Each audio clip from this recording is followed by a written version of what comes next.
الحمدللہ وحدہ لا شریک لہ والصلاة والسلام علی من لا نبی بعدہ وعلی آلہ واصحابہ الذین اوفوا عہدہ۔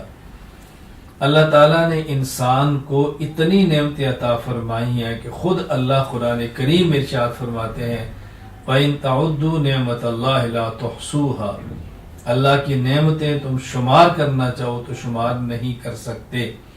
اللہ تعالیٰ کی بہت بڑی نعمتوں میں سے سردی اللہ کی نعمت ہے، بہت بڑی نعمت ہے۔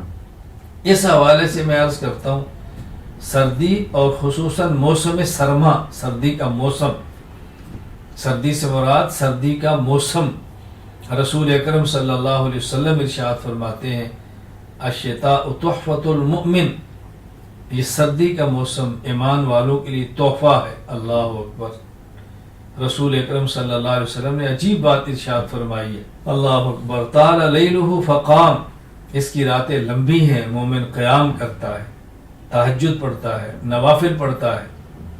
قصر نہارہ فصام، دن چھوٹے ہیں تو مومن روزہ رکھتا ہے۔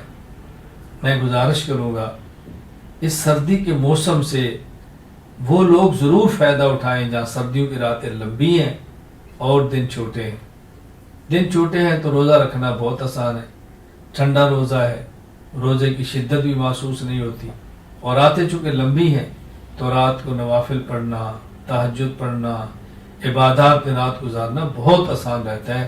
رسول اکرم صلی اللہ علیہ وسلم نے جو بشارت دی ہے ہم اس کی قدر کریں اور سردیوں کی راتوں کو بہت قیمتی بنائیں۔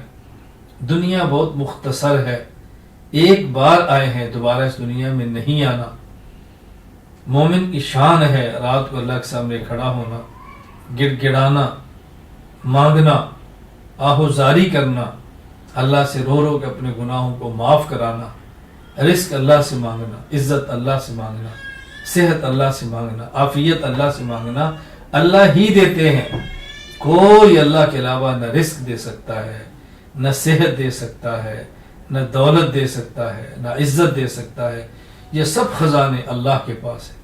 اللہ ہمیں مانگنے کی توفیق عطا فرمائے، سردیوں کے موسم کی قدر کریں۔